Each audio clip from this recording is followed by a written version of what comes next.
Hello friends, स्वागत है आप सभी का एवी इंग्लिश होम पर। और आज हम प्रोनाउन का पार्ट फोर्थ डिस्कस करेंगे। इसमें हम कुछ और प्रोनाउंस हैं उनको पढ़ने वाले हैं। सबसे पहले हम बात करेंगे रिलेटिव प्रोनाउन की।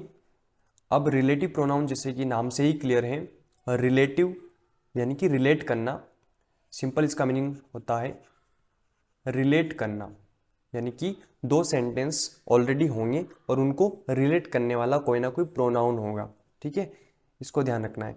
और मेन जो है, हम इसमें कुछ इंपॉर्टेंट प्रोनाउन पढ़ने वाले हैं जो एग्जाम के पॉइंट ऑफ व्यू से इंपॉर्टेंट होते हैं और जहाँ से कॉमन एरर्स बनती हैं, जैसे हु, विच, वोट या दैट। इनसे जनरली बहुत सारे क्वेश्चंस बन सकते हैं अलग अलग कॉम्पिटिटिव एग्जाम्स में। और इनमें भी हमें क्या इंपॉर्टेंट पढ़ना है ये अभी हम आगे डिस्कस करेंगे। उससे पहले मैं आपको दो बातें बता देना चाहता हूँ कि पहली बात ये कि इनमें हु, विच और वोट जो होते हैं ये WH फैमिली से होते हैं। इट मीन्स कि ये इंटेरोगेटिव प्रोनाउन का काम भी करते हैं, यानी ये जब भी क्वेश्चन पूछने के लिए इनका यूज किया जाता है तब इनका मीनिंग होता है कौन, किसका या फिर क्या। तो ये इंटेरोगेटिव प्रोनाउन के रूप में अगर यूज करेंगे तो ये इनके लास्ट में जो है क्वेश्चन मार्क होता है। हम जानते ही हैं कि अगर क्वेश्चन के रूप में यूज कर रहे हैं तो उस वाली कंडीशन में इनको इंटेरोगेटिव प्रोनाउन बोलते हैं। बट यहाँ पे हम इनको रिलेटिव प्रोनाउन के रूप में पढ़ेंगे। ठीक है, यानी अब यहाँ पे ये जो काम करेंगे एज ए रिलेटिव प्रोनाउन काम करेंगे। और इस वाली कंडीशन में इन सभी के जो मीनिंग है लगभग सेम ही होते हैं। जैसे कि हिंदी में इनका मीनिंग होगा जिसे या जो या जिसका। ठीक है, जिसका या फिर जिसे, सॉरी जिसे तो हमने लिख दिया है, जिसे, जो, जिसका या जिसको। ठीक है, कुछ इस तरीके से इनका मीनिंग निकलता है, लगभग सबका सेम होता है। तो चलिए कैटेगरी की शुरुआत करते हैं जिसमें हम सबसे पहले हु को पढ़ने वाले हैं। और हु का मीनिंग जो होता है वो होता है जो। अगर क्वेश्चन के शुरू में आता है तो हम जानते हैं इसका मीनिंग क्या होता है, कौन। लेकिन एज ए रिलेटिव प्रोनाउन जब ये यूज होता है और किसी सेंटेंस के बीच में इसका यूज किया जाता है तब इसका मीनिंग होता है जो। ठीक है, और हु का जो यूज है वो ह्यूमन बीइंग के लिए किया जाता है। सबसे इंपॉर्टेंट बात ये ध्यान रखना है, हु का यूज हम ह्यूमन बीइंग के लिए करते हैं। ठीक है, हमने लिविंग बीइंग नहीं कहा है, हमने लिविंग बीइंग नहीं कहा है, हमने क्या कहा, ह्यूमन बीइंग। क्योंकि लिविंग बीइंग के अंदर तो एनिमल और बर्ड्स भी आते हैं। ठीक है, लेकिन उनके लिए हम हु का यूज नहीं करेंगे, सिंपल। तो किसके लिए करेंगे, सिर्फ ह्यूमन बीइंग के लिए। ठीक है, अब किस तरीके से हमें हु का यूज करना है, क्या इसके फंक्शंस हैं, उनको समझने के लिए आइए पहले एग्जाम्पल देखते हैं। यहां पे लिखा है she is a teacher and she teachers English. ठीक है, एक बिल्कुल जनरल सेंटेंस है और इसमें एंड का यूज करके दोनों सेंटेंसेस को कनेक्ट किया गया है। कि फर्स्ट वाले में है she is a teacher and she teachers English. दोनों ऑर्डिनरी सेंटेंस है, लेकिन अगर मान लीजिए इन्हीं दोनों सेंटेंस को हमें हु से जोड़ना है, यानी कि एक रिलेटिव प्रोनाउन हु का यूज करके जोड़ना है, तब किस तरीके से जोड़ते हैं और हु यहाँ पे किस तरीके से फंक्शन करता है, इस कॉन्सेप्ट को बड़े ध्यान से समझिएगा। हमने सेकेंड वाले सेंटेंस में लिखा है शी इज अ टीचर, यानी कि इस वाली कंडीशन में ये वाला सेंटेंस एज इट इज लिखा है। और बाद में लिखा है टीचर्स इंग्लिश, यानी हमने इस वाले को एज इट इज लिखा है। यानी कि ये जो एंड और शी लिखा है इन दोनों की जगह हमने यहाँ पे सिर्फ हु लिखा है। बड़े ध्यान से इस मेरे पॉइंट को समझिएगा कि इन दोनों की जगह हमने हु लिखा है। इट मीन्स ये जो हु है अब ये दो तरीके से फंक्शन कर रहा होगा। पहली बात तो ये एंड जो होता है ये कंजक्शन होता है। ठीक है, और दूसरी बात ये कि शी जो होता है ये सब्जेक्टिव केस होता है।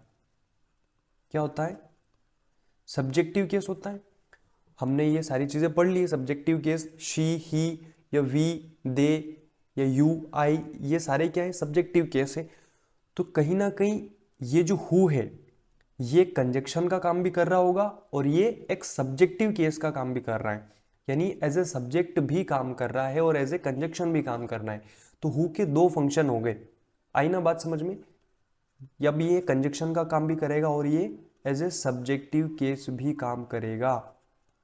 यही समझना था कि अगर मान लीजिए ये हु जो है इन दोनों को रिप्लेस कर रहा है ना, तो ये काम तो दोनों का करना चाहिए ना, ठीक है। तो इसीलिए ये जो हु होगा ये एक सब्जेक्टिव केस का काम करेगा, यानी सब्जेक्ट के रूप में काम करेगा। और तीसरी इंपॉर्टेंट बात ये कि ये जो हु होता है, ये जो वर्ब लेता है ना, ये अपने एंटीसीडेंट के अकॉर्डिंग लेता है। समझ में नहीं आया क्या बोला हमने? एंटीसीडेंट। एंटीसीडेंट को हिंदी में बोलते हैं पूर्व पद, ठीक है, हिंदी में इसको बोलते हैं पूर्व पद। यानी कि हु जो है, वर्ब जो लेता है ना हु, ये अपने पहले आने वाले नाउन के अकॉर्डिंग लेता है। इसके पहले वाला जो नाउन है अगर वो सिंगुलर है तो इसके बाद आने वाली वर्ब भी सिंगुलर होती है, और अगर इसके पहले आने वाला नाउन प्लूरल है तो इसके बाद आने वाली वर्ब भी प्लूरल होती है, ठीक है। तो थर्ड इंपॉर्टेंट चीज ये आपको समझना है, ठीक है। आई होप कि ये वाला कॉन्सेप्ट आपको समझ में आ गया होगा, ठीक है। तो नेक्स्ट वाला एग्जांपल देखेंगे, ये वाला। इसमें दिया है that is Rahul and he is working in a company. That is Rahul and he is working in a company, यानी कि अब इसमें हमें रिलेटिव प्रोनाउन का यूज करना है। तो रिलेटिव प्रोनाउन हम क्या यूज करेंगे? तो सबसे पहले देखें यहाँ पे राहुल जो कि एक ह्यूमन बीइंग है, तो डेफिनेटली हम हु का यूज करेंगे। प्रीवियस सेंटेंस में भी हमने देखा था कि हु का यूज ह्यूमन बीइंग के लिए ही हुआ था, सिंपल सी बात है। शी जो कि एक ह्यूमन बीइंग है, टीचर, तो डेफिनेटली हमने टीचर के लिए हु का यूज किया। तो ये बिल्कुल एक कॉमन चीज है, आपको ये चीज अपने बैकएंड में माइंड में रखना है कि ये ह्यूमन बीइंग के लिए यूज किया जाता है, ठीक है। तो यहाँ पे सेकेंड वाले सेंटेंस में देखेंगे that is Rahul who is working in A company. देखिए हु हमने यूज किया है किसकी जगह? एंड और ही की जगह, क्योंकि बाकी दोनों पूरे सेंटेंस सेम है। इसमें is working in A company यहाँ पे भी है, is working in A company यहाँ पे भी है, दैट इज राहुल यहाँ पे भी, यहाँ पे भी, दोनों जगह सेम है। तो यानी कि एंड की जगह और ही की जगह हमने हु का यूज कर लिया। इसका मतलब हु जो है दोनों तरीके से फंक्शन कर रहा है, यानी कि कंजक्शन का काम भी कर रहा है और सब्जेक्ट का काम भी कर रहा है। और जब ये हु हमने यूज किया है तो उसके बाद हम देख सकते हैं हमने हेल्पिंग वर्ब इज का यूज किया है। क्यों? क्योंकि यहाँ पर राहुल सिंगुलर है इसीलिए, ठीक है। तो ये ध्यान रखना है कि इस तरीके से फंक्शन करता है, किस तरीके से काम करता है, ये दिमाग में रखना है, ठीक है। इतना हमें समझना है। अब नेक्स्ट वाले पॉइंट पर बढ़ने से पहले आप मुझे एक सवाल का जवाब दीजिए। जैसे ये आई है, क्या आई एक प्रोनाउन है? डेफिनेटली एक प्रोनाउन है। क्या ही भी प्रोनाउन है, शी भी प्रोनाउन है, ठीक है। इस तरीके से वी भी, दे भी, ये सारे प्रोनाउन है, ठीक है। अब क्या इनका एक ग्रुप होता है या सिर्फ यही होते हैं? तो हमने कहा ये इनका पूरा ग्रुप होता है। जैसे आई के साथ में मी भी होता है, माई होता है, ठीक है, माइन होता है, और ही का भी होता है उसी तरीके से, हिम, हिज या हिमसेल्फ, उसी तरीके से इनका पूरा ग्रुप होता है। शी का भी होता है, जैसे शी का हर या हर्स, हरसेल्फ। आई बात समझ में? तो अगर ये प्रोनाउन है और इनका पूरा एक ग्रुप है, जैसे कि आई का पसेसिव एडजेक्टिव भी है, पसेसिव प्रोनाउन भी है, रिफ्लेक्सिव प्रोनाउन भी है, इनका पूरा ग्रुप है। हमने कहा हु एक प्रोनाउन है। कौन सा प्रोनाउन है? Relative pronoun. लेकिन प्रोनाउन तो है ना, तो क्या हु के भी पार्ट्स हो सकते हैं?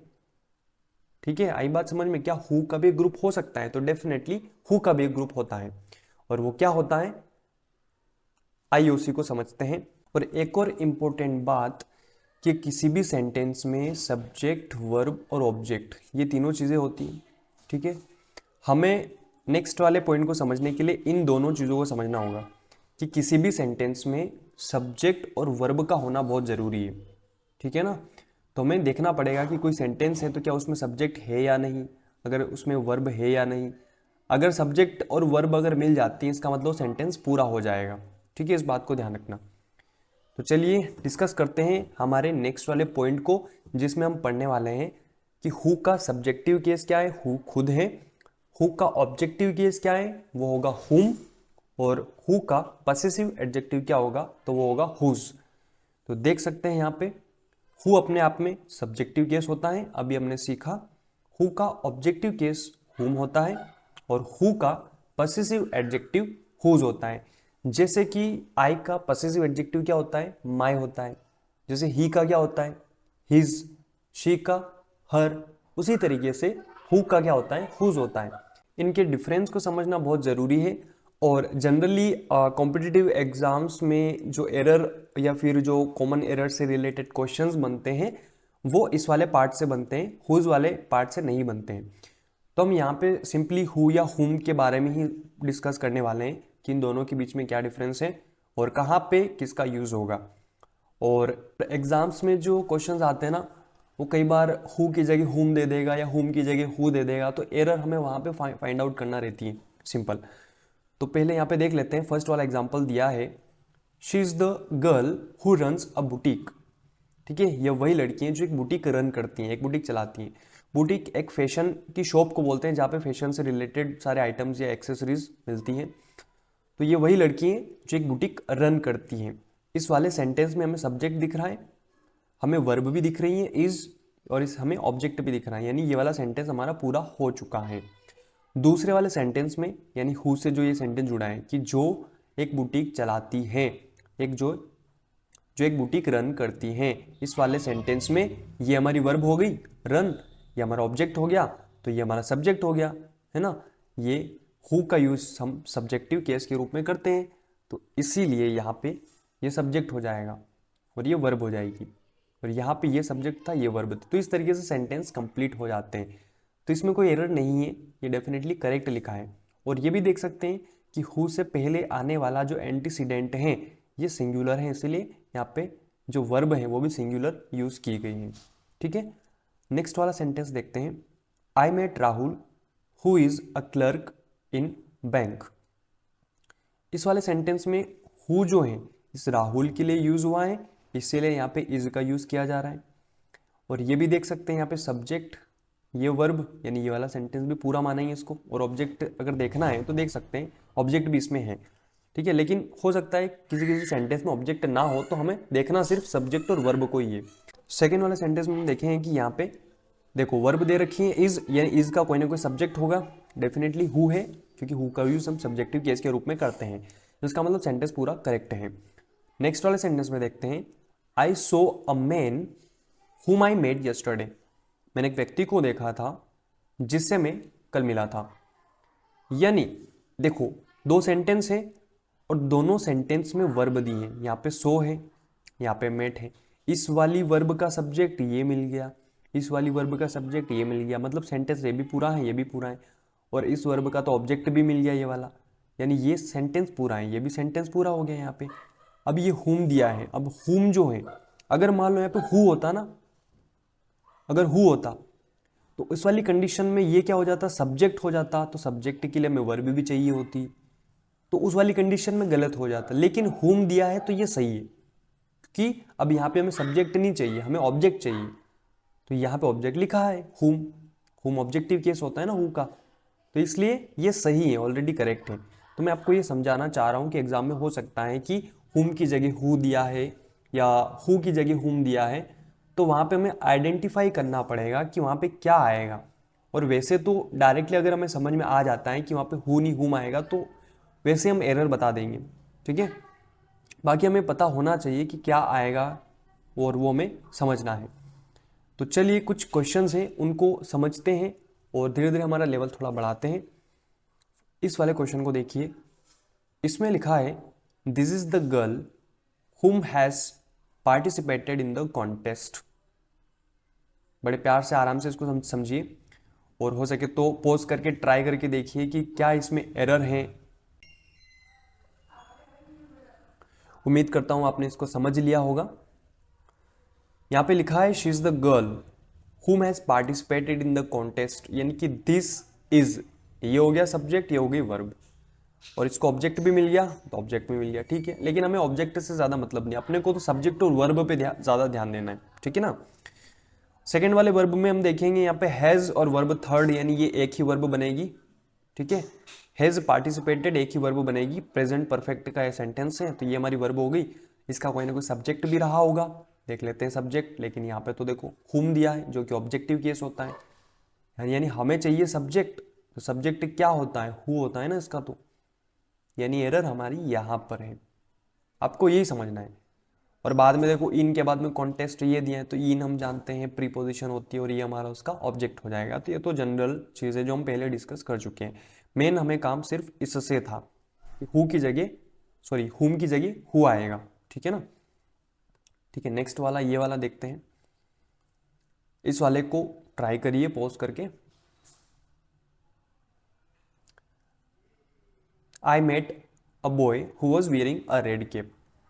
I met a boy, I met ये वर्ब है, ये सब्जेक्ट है, यानी ये वाला सेंटेंस पूरा हो गया है। अब ये यहाँ पे देखेंगे, देखो वॉज वियरिंग ये पास्ट कंटिन्यूस का है, यानी ये एक ही वर्ब है। अगर ये वर्ब है तो हमें सब्जेक्ट भी चाहिए होगा, सब्जेक्ट ये रहा, क्योंकि ये बॉय जो है ये इस मेट का ऑब्जेक्ट है।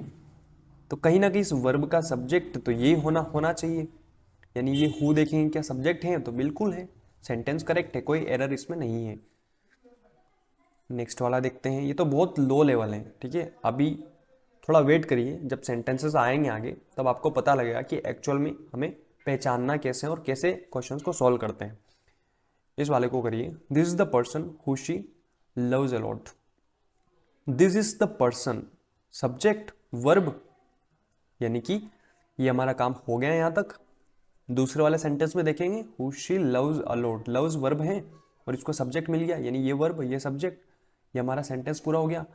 अब यहाँ पे दिया क्या है, देखो ये पर्सन तो इसका ऑब्जेक्ट हो गया, बाकी ये जो हु है ये हमारा क्या है, सब्जेक्टिव केस है। अगर ये सब्जेक्ट है तो इसको वर्ब चाहिए होगी, लेकिन ये तो हमारा पूरा हो गया, आगे कोई वर्ब है ही नहीं, इसका मतलब यहाँ पे हु नहीं आना चाहिए, तो फिर क्या आएगा, हुम आएगा यहाँ पे। ठीक है, आई होप कि ये वाला कॉन्सेप्ट आपको समझ में आ गया होगा कि हमें करना क्या है। एक और कर लेते हैं, इसको देखिए, दिस इज द मैन हुम विल प्रपोज हर। बड़े ध्यान से इसको देखिए, this is the man, this is the man यानी सब्जेक्ट वर्ब और ऑब्जेक्ट, ठीक है। हुम will propose her, will propose एक ही वर्ब बनेगी, ठीक है, फ्यूचर सिंपल टेंस, ये वर्ब हो गई। अब इसको कोई ना कोई सब्जेक्ट चाहिए होगा, और इस वर्ब का देखो ऑब्जेक्ट भी मिल गया। अगर हमें सब्जेक्ट चाहिए तो क्या ये सब्जेक्ट है, क्या नहीं है, तो इसकी जगह हमें क्या चाहिए, हु चाहिए। आई ना बात समझ में, इस तरीके से सेंटेंसेस बनते हैं। अब जो नेक्स्ट वाला क्वेश्चन है ये काफ़ी अच्छे लेवल का है, तो आप इसको करके देखिए, पॉज करके ट्राई करिए, उसके बाद में हम इसको समझते हैं।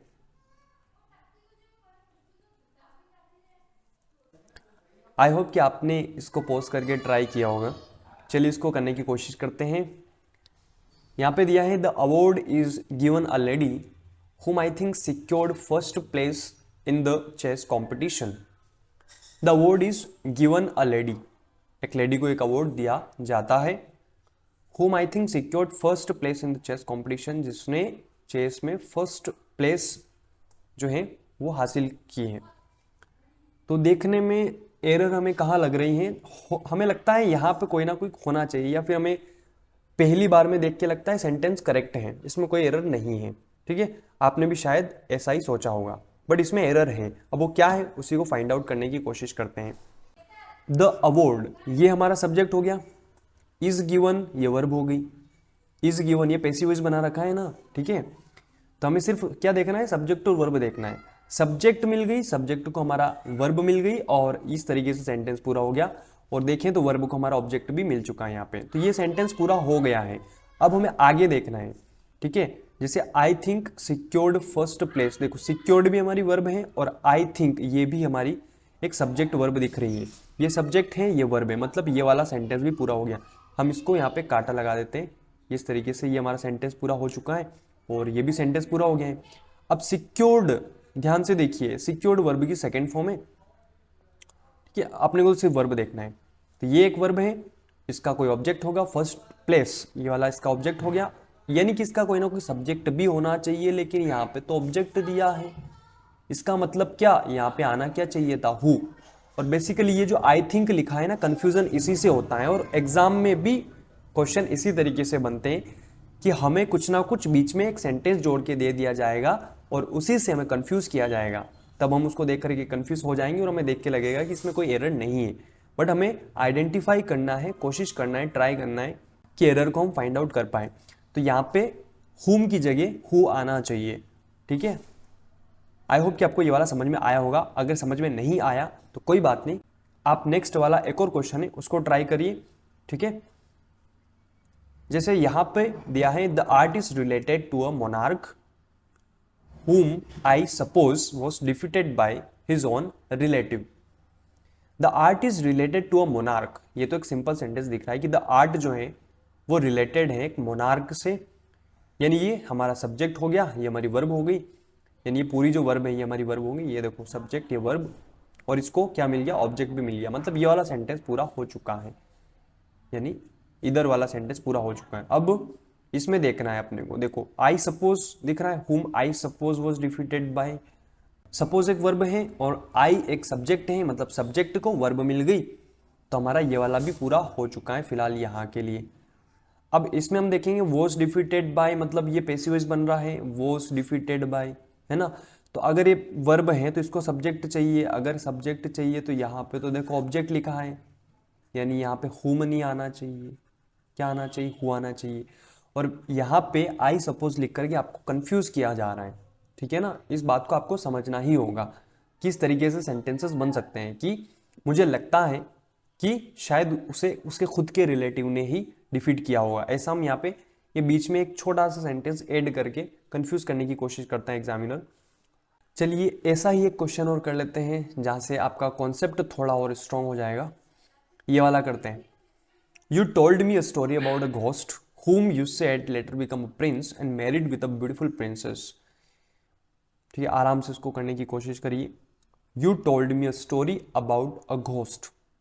You एक सब्जेक्ट है मिल गया, वर्ब मिल गई, वर्ब भी मिल गई, ऑब्जेक्ट लिखा है, ऑब्जेक्ट लिखा है, a story about a ghost, ये भी हमारा एक ऑब्जेक्ट हो जाएगा, ये हमारी प्रीपोजिशन हो जाएगी और ये उसका ऑब्जेक्ट हो जाएगा, यानी इसमें कोई एरर नहीं है, बिल्कुल ग्रामेटिकली करेक्ट लिखा है। तो ये सेंटेंस पूरा हो चुका है। अब नेक्स्ट वाला देखते हैं, whom you said later became a prince, हमें वर्ब देखना है ना। देखो एक वर्ब तो ये रही मैरिड, और एक वर्ब बिकेम, और एक वर्ब सेड, ठीक है। अब तीन वर्ब है, एक दो और तीन, यानी हमें सब्जेक्ट भी कितने चाहिए, तीन चाहिए ना। देखो इस वाली वर्ब का सब्जेक्ट ये लिखा है ना, यानी ये पूरा हो गया। इस वाली वर्ब का और इस वाली वर्ब का सब्जेक्ट चाहिए, हमें लग रहा है इन दोनों वर्ब के अलग अलग सब्जेक्ट होंगे।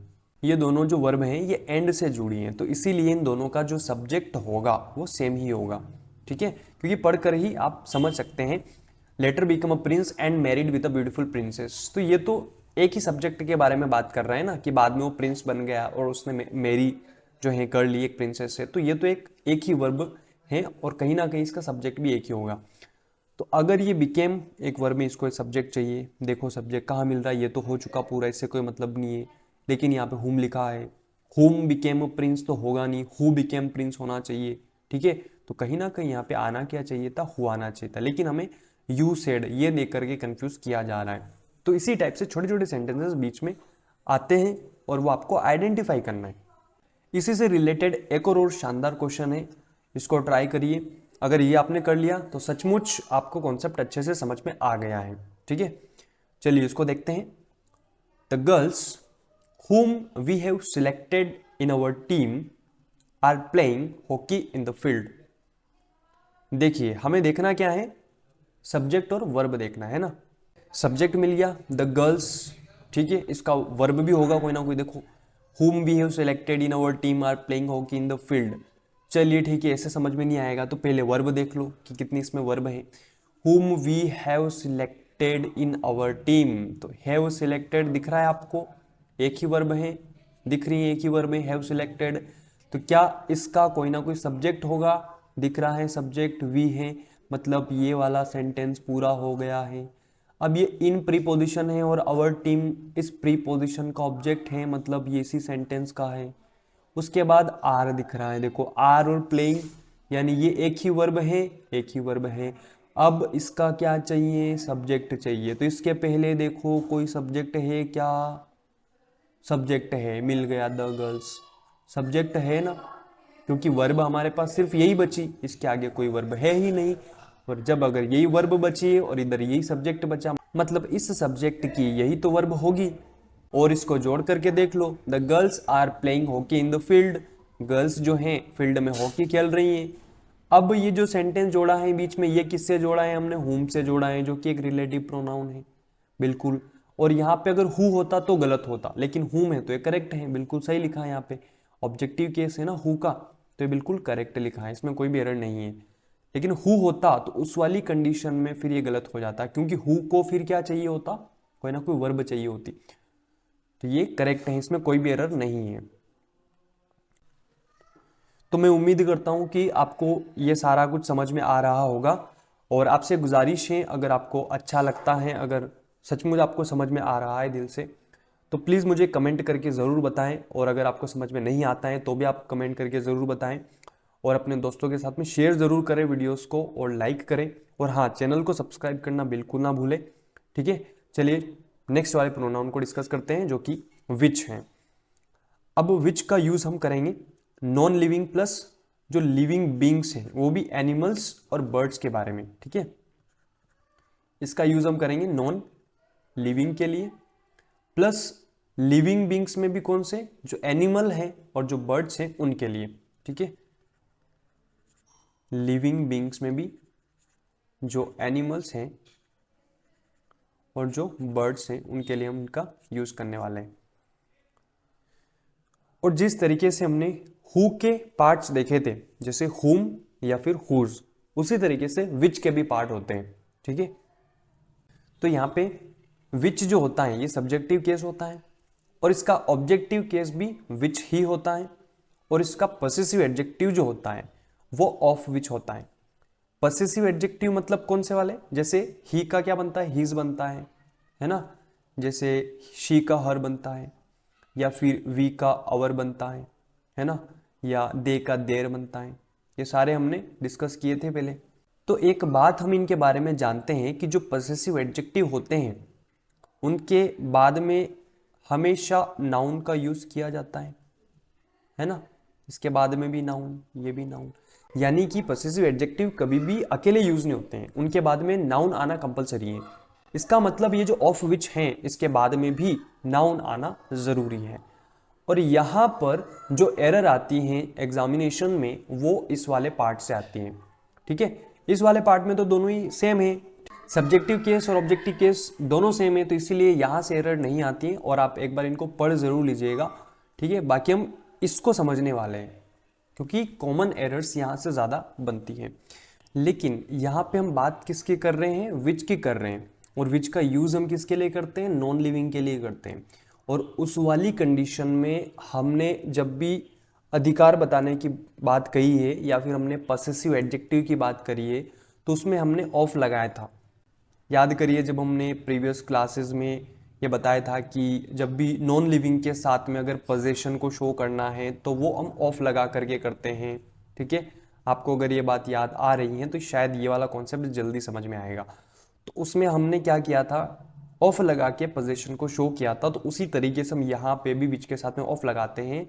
और दूसरी चीज़ ये कि वो जो ऑफ का यूज़ हमने किया था वो हमने बाद में किया था। ठीक है, यानी यहाँ पे भी हम ऑर्गेनाइजेशन, जैसे यहाँ पे देख सकते हैं, इसके बाद में कर रहे हैं। ये वाला पढ़ लीजिए कि this is the organisation of which employees are paid minimum wages, यानी ऑर्गेनाइजेशन ऑफ विच एम्प्लॉयज, यानी ये वो ऑर्गेनाइजेशन है जिसके एम्प्लॉयज, जिसके मतलब किसके, ऑर्गेनाइजेशन के। आ रही ना बात समझ में। अगर मैं कहूँ जैसे माई फादर, यूर फादर, या फिर माई फैमिली, तो माई फैमिली, फैमिली मतलब किसकी फैमिली, मेरी फैमिली, मतलब अधिकार किसका बता रहा है, मेरा बता रहा है। उसी तरीके से ही ऑफ विच यहाँ पे अधिकार किसका बता रहे हैं, ऑर्गेनाइजेशन का बता रहे हैं कि organisation of which employees, employees तो हैं लेकिन किसके हैं, ऑर्गेनाइजेशन के। आ रही बात समझ में। इसका मतलब हम इस तरीके से ऑफ विच का यूज करेंगे। आई बात समझ में। यहाँ पे ये क्या थे, ये तो ह्यूमन बीइंग है, इसीलिए इनके साथ में हम नाउन का यूज जब कर रहे थे तो बाद में कर रहे थे। ठीक है, लेकिन यहाँ पे हम नाउन का यूज पहले करेंगे क्योंकि ये क्या है, नॉन लिविंग है। ठीक है, आई होप कि आपको ये वाला समझ में आ रहा होगा। जैसे कि नेक्स्ट वाला पॉइंट समझ लेते हैं, the team of which members were not trend enough has lost the match. The team of which members, of which मतलब किसके मेंबर्स, टीम के मेंबर, यानी कि टीम जिसके मेंबर्स को सही तरीके से ट्रेन नहीं किया गया था वो मैच हार गए थे। ठीक है, ये वाला दिया है, यानी कि द टीम, ये हमारा हो गया सब्जेक्ट, और यहाँ पर देखो हैज लॉस्ट लिखा है तो ये हो जाएगी हमारी वर्ब और ये हो जाएगा ऑब्जेक्ट। तो कहीं ना कहीं ये जो जुड़ा है ये हमारा है यहाँ पे पसेसिव एडजेक्टिव, अधिकार बता रहा है कि ऑफ विच मेंबर्स, ठीक है, जिसके मेंबर्स, किसके मेंबर्स, टीम के मेंबर्स, वर नॉट ट्रेंड। ये वर जो यूज किया गया है किसके लिए यूज किया गया है, इस मेंबर्स के लिए यूज किया गया है। Of which members were not trend enough has lost the match. तो चलिए इससे रिलेटेड एक क्वेश्चन को देख लेते हैं तो ताकि हमें पता लग जाएगा कि एग्जाम में किस तरीके से क्वेश्चंस बन सकते हैं। यहां पे दिया है she is the chairperson of the company whose most of the employees are Indians. तो यहां पर लिखा है हुज, जो कि यूज किया गया है कंपनी के लिए, बट कंपनी जो होती है वो नॉन लिविंग एंटिटी है, तो इसीलिए यहाँ पे हुज नहीं आएगा, यहाँ पे क्या आएगा, ऑफ विच आएगा। बिकॉज ऑफ विच क्यों आया, क्योंकि हुज, देखो हुज क्या है, पसेसिव एडजेक्टिव है ना, पसेसिव एडजेक्टिव किसका है, हु का है, ठीक है। अगर ये हुज हु का पसेसिव एडजेक्टिव तो यहाँ पे भी हमारा विच का पसेसिव एडजेक्टिव क्या आ जाएगा, ऑफ विच आ जाएगा, ठीक है। बहुत सिंपल है। आई होप कि आपको ये वाला पॉइंट समझ में आया होगा, क्योंकि एग्जाम में इसी तरीके से हमें कंफ्यूज किया जाएगा, क्योंकि वहां पे हो सकता है वो आपको लिविंग बीइंग दे दे और उसकी जगह ऑफ विच दे दे, या फिर नॉन लिविंग देकर के वो लिविंग बीइंग वाला पॉसेसिव एडजेक्टिव पूछ ले, तो इस तरीके से कंफ्यूज किया जा सकता है। तो आपको ध्यान रखना है कि अगर नॉन लिविंग है तो उसके लिए हम क्या लगाएंगे, ऑफ विच लगाएंगे, और ये हमें पता कैसे लग रहा है यहाँ पे हुज को देख करके, और जनरली हमें सिर्फ आइडेंटिफाई करना है कि एरर है कहाँ पे, ठीक है। बाकी अगर इतना भी हम सीख जाते हैं तो बहुत अच्छी बातें हैं। अब हम आगे बढ़ते हैं और हम दैट को पढ़ने वाले हैं। नेक्स्ट जो है हमारा दैट है, इससे रिलेटेड हम कुछ कॉन्सेप्ट सीखेंगे और उसके बाद में कुछ क्वेश्चंस की प्रैक्टिस करेंगे। तो आइए सबसे पहले एक क्वेश्चंस को देख लेते हैं जो यहाँ पे दिया है, इसको पहले पढ़िए ध्यान से और मुझे बताइए कि इसमें क्या एरर है।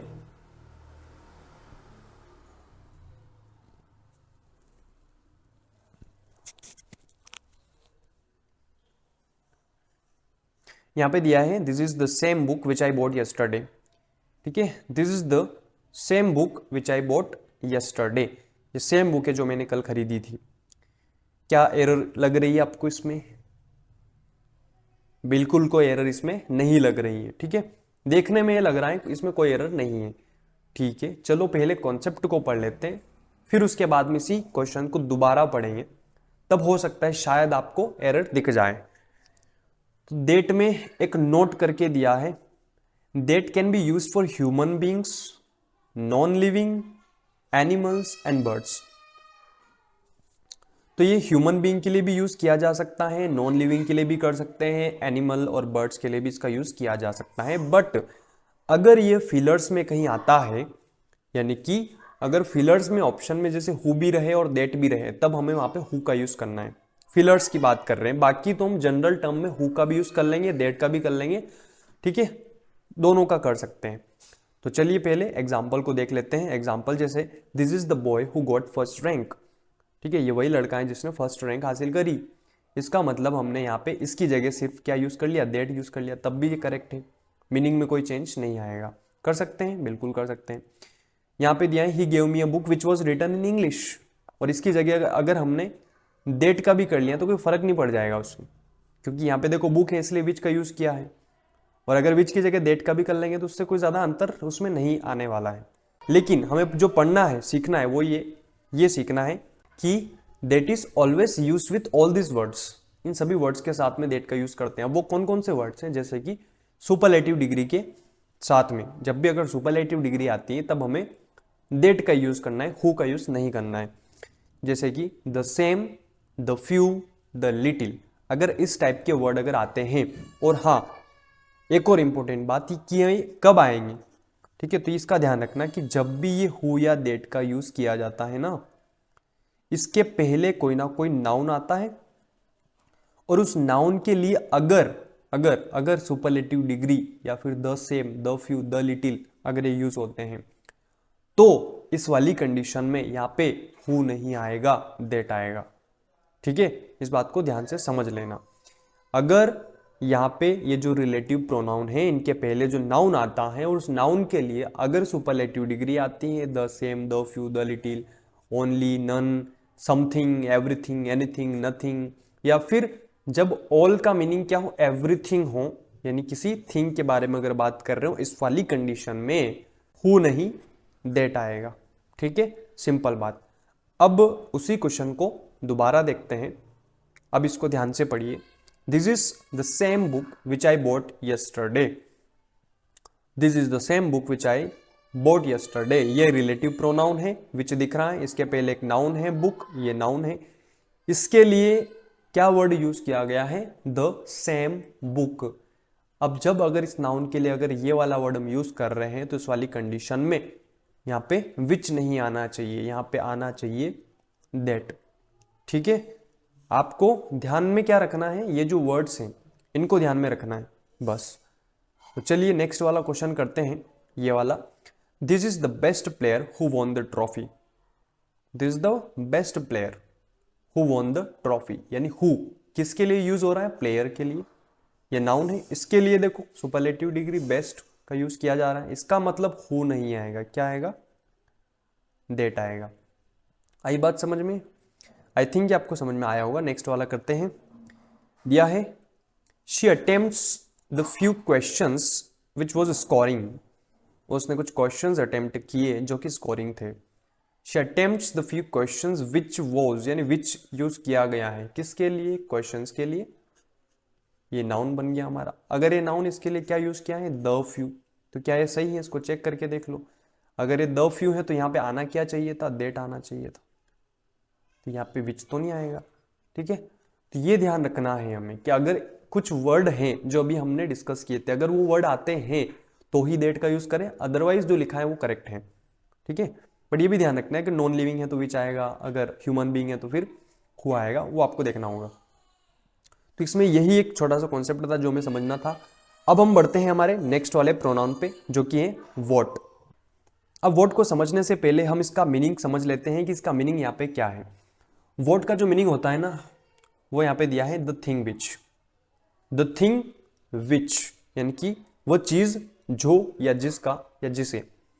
तो अगर इसका मीनिंग ये है यानी जिसके अंदर ऑलरेडी नाउन भी है और ऑलरेडी रिलेटिव प्रोनाउन भी है ना, तो इस वाली कंडीशन में हमें ये नोट समझना बेहद जरूरी है। यहां पे लिखा है what is never used for any antecedent और doesn't relate to any antecedent. मतलब वोट जो होता है कभी भी किसी एंटीसीडेंट के लिए यूज नहीं होता है, ना ही ये किसी एंटीसीडेंट को रिलेट करता है। मतलब क्या? समझ में नहीं आया। ठीक है, आइए एग्जांपल के थ्रू समझते हैं। यहां पे एग्जांपल दिया है you can take the book what you want. You can take the book what you want. तुम ले सकते हो कोई सी भी बुक जो तुम चाहते हो। ठीक है, यहां पे हमने वोट का यूज किया है और वोट का मीनिंग क्या है? द थिंग विच, है ना, द थिंग विच। अगर ये इसका मीनिंग है तो आप ध्यान से देखिए, द थिंग यहाँ पे नाउन हो गया और द बुक भी नाउन हो गया। अब दो नाउन एक साथ यूज नहीं होंगे, उनके बीच में कुछ ना कुछ तो होना चाहिए, बट यहाँ पे तो दोनों नाउन एक साथ यूज हो रहे हैं। तो इस वाली कंडीशन में क्या होगा कि ये जो वोट जो होता है ना, वोट के अंदर ऑलरेडी नाउन होता है। तो अब इसको दो तरीके से हम लिख सकते हैं कि या तो यहाँ पे आप विच लिख लो, ठीक है, क्योंकि सिर्फ विच लिख लो रिलेटिव प्रोनाउन वो आ जाएगा, या फिर अगर वोट लिखना है तो आप इस बुक को मत लिखो। तो ये बन जाएगा you can take the book which you want, या फिर अगर वोट का ही करना है तो फिर ये बन जाएगा you can take what you want. यानी वोट का मतलब क्या हो जाएगा?